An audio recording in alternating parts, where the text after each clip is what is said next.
আসলে দোয়া।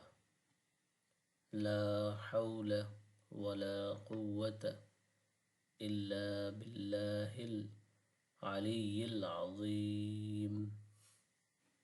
লা হাওলা ওয়ালা কুওয়াতা ইল্লা বিল্লাহিল আলিয়্যিল আযীম।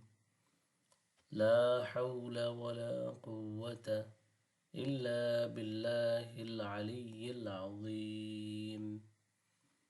লা হাওলা ওয়ালা কুওয়াতা ইল্লা বিল্লাহিল আলিয়্যিল আযীম। অর্থ, আল্লাহ ব্যতীত অনিষ্ট দূর করার এবং কল্যাণ লাভের কোনো শক্তি কারো নেই। হাঁচি দিলে দোয়া। আলহামদুলিল্লাহ। আলহামদুলিল্লাহ অর্থ, সকল প্রশংসা আল্লাহর।